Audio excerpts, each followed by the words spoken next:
देख रहे हैं पब्लिक टाइम्स। आइए जानते हैं गोपालगंज की खास खबर। गोपालगंज जिले में पुलिस अधीक्षक विनय तिवारी ने बड़ी प्रशासनिक कार्रवाई करते हुए बैकुंठपुर थानाध्यक्ष सुभाष कुमार पासवान को तत्काल प्रभाव से निलंबित कर दिया है। ये कार्रवाई मासिक अपराध गोष्ठी के दौरान जिले के सभी थानों में कार्यों, लंबित मामलों के अनुसंधान, अपराध नियंत्रण तथा विधि व्यवस्था की समीक्षा के बाद की गई। समीक्षा में बैकुंठपुर थाना के कार्यों में गंभीर शिथिलता, लापरवाही और अपेक्षित स्तर पर कार्य निष्पादन की कमी पाई गई। एसपी ने बताया कि पूर्व में दिए गए निर्देशों के बावजूद लंबित कांडों के निष्पादन और अनुसंधान में संतोषजनक प्रगति नहीं हुई है। इसके अलावा थाना अध्यक्ष में घटित एक संवेदनशील आत्महत्या एवं हत्या के मामले की जांच में भी आवश्यक गंभीरता और पेशेवर दक्षता का अभाव सामने आया है। जांच के दौरान थाना स्तर पर प्रभावी पर्यवेक्षण, अनुश्रवण और नेतृत्व क्षमता की कमी भी उजागर हुई, जिससे पुलिस कार्यों पर प्रतिकूल प्रभाव पड़ा। वरीय अधिकारियों के निर्देशों के अनुपालन में भी लापरवाही पाई गई। इन आरोपों को गंभीर मानते हुए एसपी ने थानाध्यक्ष को सामान्य जीवन यापन भत्ता पर निलंबित कर दिया। साथ ही चेतावनी दी कि कर्तव्य निर्वहन में लापरवाही और अनुशासनहीनता किसी भी स्तर पर बर्दाश्त नहीं की जाएगी। गोपालगंज में पुलिस अधीक्षक विनय तिवारी की अध्यक्षता में जिला परिषद सभागार में मासिक अपराध गोष्ठी एवं पुलिस सभा का आयोजन किया गया। बैठक में जिले के कानून व्यवस्था, लंबित कांडों के निष्पादन, अपराध नियंत्रण, संवेदनशील क्षेत्रों की निगरानी, नियमित गश्त और वाहन जांच अभियान की विस्तृत समीक्षा की गई। एसपी ने सभी थानाध्यक्षों और पुलिस पदाधिकारियों को अपराध नियंत्रण को लेकर आवश्यक दिशा निर्देश दिए। बैठक में जेल से रिहा हुए पेशेवर अपराधियों, संगठित आपराधिक गिरोहों, भूमाफियाओं, शराब तस्करों, एनडीपीएस एक्ट के अभियुक्तों तथा लूट और चोरी जैसी वारदातों में शामिल अपराधियों पर विशेष निगरानी रखने के निर्देश दिए गए। साथ ही ऐसे अपराधियों की गतिविधियों की लगातार मॉनिटरिंग करने और उन्हें नियमित रूप से थाना में हाजिरी लगाने को सुनिश्चित करने को कहा गया। एसपी ने लंबित वारंटों के निष्पादन, फरार अभियुक्तों की गिरफ्तारी, साइबर अपराध मामलों के त्वरित निस्तारण, मद्य निषेध अभियान तथा डायल 112 सेवा की जवाबदेही पर भी जोर दिया। उन्होंने अपराधियों की अवैध संपत्तियों की पहचान कर जब्तीकरण की कार्रवाई करने के निर्देश दिए। साथ ही पुलिस विभाग में भ्रष्टाचार के खिलाफ जीरो टॉलरेंस नीति अपनाने तथा पारदर्शिता, निष्पक्षता और जवाबदेही के साथ कार्य करने की हिदायत दी। बैठक के बाद आयोजित पुलिस सभा में पुलिसकर्मियों की समस्याओं पर भी चर्चा कर उनके समाधान के निर्देश दिए गए। गोपालगंज शहर के हजियापुर कैथवलिया वार्ड संख्या 8 स्थित शिव मंदिर परिसर में आयोजित शिव शक्ति प्राण प्रतिष्ठा महायज्ञ के शुभारंभ अवसर पर भव्य कलश यात्रा निकाली गई। धार्मिक आस्था और उत्साह से सराबोर इस यात्रा में करीब 2000 महिलाओं ने भाग लिया। सिर पर कलश लेकर महिलाएं भक्ति गीतों और जय घोष के साथ यात्रा में शामिल हुईं, जिससे पूरा क्षेत्र भक्तिमय माहौल में रंग गया। कलश यात्रा मंदिर परिसर से प्रारंभ होकर हजियापुर मोड़ और मनिकापुर रोड होते हुए काकड़पुर स्थित पवित्र कुंड तक पहुंची। वहां वैदिक मंत्रोच्चार और विधि विधान के साथ महिलाओं ने जल भरकर कलश में स्थापित किया। इसके बाद श्रद्धालु पुनः मंदिर परिसर लौटे, जहां कलश स्थापना और विशेष पूजा अर्चना संपन्न कराई गई। यात्रा के दौरान ढोल नगाड़ों और धार्मिक संगीत की धुन पर श्रद्धालु झूमते नजर आए। मार्ग में विभिन्न स्थानों पर स्थानीय लोगों ने श्रद्धालुओं का स्वागत किया और पुष्प वर्षा कर आस्था का सम्मान किया। आयोजन समिति के सदस्य संजय राय और अभय यादव ने बताया कि महायज्ञ के दौरान कथा प्रवचन, हवन, भक्ति कीर्तन और विभिन्न धार्मिक अनुष्ठानों का आयोजन किया जाएगा, जिसमें बड़ी संख्या में श्रद्धालुओं के शामिल होने की उम्मीद है। गोपालगंज जिले के जादूपुर थाना क्षेत्र के हरिहरपुर गांव में बच्चों के बीच हुई मामूली विवाद ने हिंसक रूप ले लिया।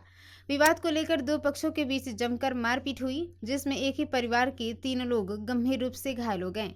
घटना के बाद गांव में कुछ समय के लिए तनाव का माहौल बन गया। जानकारी के अनुसार हरिहरपुर गांव निवासी चंदन कुमार अपने घर के पास बैठे हुए थे। इसी दौरान बच्चों के विवाद को लेकर दो पक्षों के बीच कहासुनी और गाली गलौज शुरू हो गई। जब चंदन कुमार ने इसका विरोध किया तो आरोप है कि पड़ोस के कुछ लोगों ने लाठी डंडों से हमला कर दिया। हमले में चंदन कुमार, रंजन प्रसाद और सत्येंद्र कुमार घायल हो गए। मारपीट के बाद आरोपित मौके से फरार हो गए। स्थानीय लोगों की मदद से घायलों को तत्काल सदर अस्पताल के इमरजेंसी वार्ड में भर्ती कराया गया, जहां उनका उपचार जारी है। सूचना मिलने पर पुलिस भी मौके पर पहुंची और मामले की जांच शुरू कर दी। जादवपुर थानाध्यक्ष अनिल कुमार ने बताया कि पीड़ितों का बयान दर्ज कर प्राथमिकी दर्ज कर ली गई है।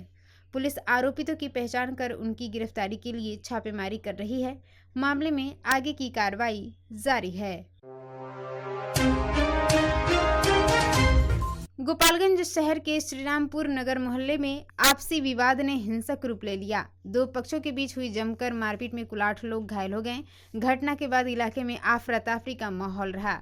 स्थानीय लोगों की सूचना पर पुलिस मौके पर पहुंची और मामले की जांच शुरू की। बताया जाता है कि मोहल्ले के निवासी अमरजीत मांझी और उनके पड़ोसी कृष्णा मांझी के बीच काफी समय से किसी बात को लेकर विवाद चल रहा था। इसी विवाद को लेकर दोनों पक्ष आमने सामने आए।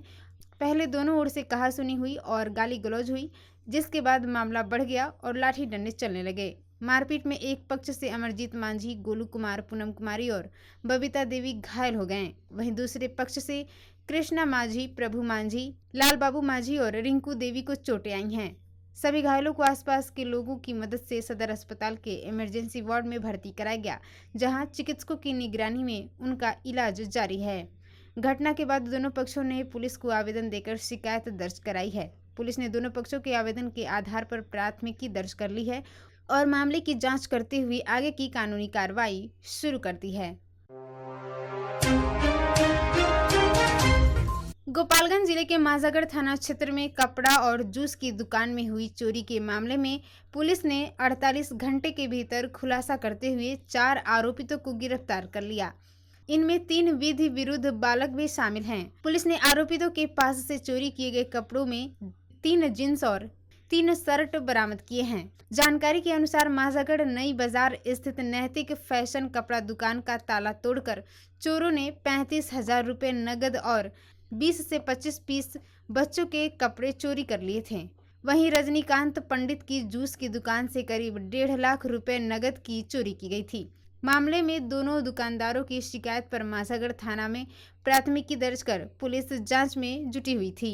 जांच के दौरान पुलिस ने त्वरित कार्रवाई करते हुए घटना में शामिल 4 आरोपितों को गिरफ्तार कर लिया। गिरफ्तार आरोपितों में एक वयस्क युवक तथा 3 किशोर शामिल हैं। पुलिस ने पूछताछ के बाद सभी के खिलाफ आवश्यक कानूनी कार्रवाई शुरू कर दी है। माझागढ़ थाना प्रभारी निरंजन कुमार ने गिरफ्तारी की पुष्टि करते हुए बताया कि चोरी की घटना में शामिल सभी आरोपितों की पहचान कर ली गई है तथा मामले की आगे की जांच जारी है। पुलिस अन्य चोरी किए गए सामान की बरामदगी के लिए प्रयास कर रही है।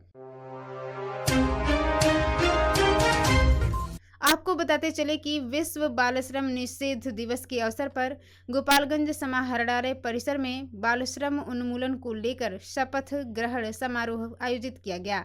कार्यक्रम की अध्यक्षता जिला पदाधिकारी ने की, जिसमें सभी जिला स्तरीय पदाधिकारी एवं समाहरणालय कर्मियों ने भाग लिया। इस दौरान उपस्थित अधिकारियों और कर्मचारियों बाल श्रम उन्मूलन के प्रति जागरूक रहने तथा समाज में इसके खिलाफ जन चेतना फैलाने की शपथ दिलाई। कार्यक्रम के दौरान जिला पदाधिकारी ने बाल श्रम उन्मूलन से संबंधित नारे और जिंगल्स से सुसज्जित ई-रिक्शा को हरी झंडी दिखाकर रवाना किया। यह प्रचार वाहन जिले के विभिन्न क्षेत्रों में जाकर लोगों को बाल श्रम के दुष्परिणामों और बच्चों के शिक्षा के अधिकार के प्रति जागरूक करेगा। जिला पदाधिकारी ने अपने संबोधन में कहा कि बाल श्रम एक सामाजिक अभिशाप है, जिसके उन्मूलन के लिए समाज के हर वर्ग की सहभागिता आवश्यक है। उन्होंने कहा कि बच्चों को श्रम से दूर रखकर शिक्षा और बेहतर भविष्य से जोड़ना हम सभी की जिम्मेदारी है। वहीं बिहार कौशल विकास मिशन सभागार में श्रम अधीक्षक की अध्यक्षता में बाल श्रम उन्मूलन विषय पर संगोष्ठी का आयोजन किया गया, जिसमें बाल कल्याण समिति के सदस्य, श्रम प्रवर्तन पदाधिकारी और मजदूर प्रतिनिधियों ने भाग लिया। अभिभावकों ने अभिभावकों, शिक्षकों, उद्योगों और नियोजकों से बाल श्रम उन्मूलन अभियान में सक्रिय सहयोग करने तथा किसी भी बच्चे को काम पर नहीं रखने की अपील की। तो ये थी गोपालगंज की खास खबर। आप इसे देख रहे थे पब्लिक टाइम्स पर। नमस्कार।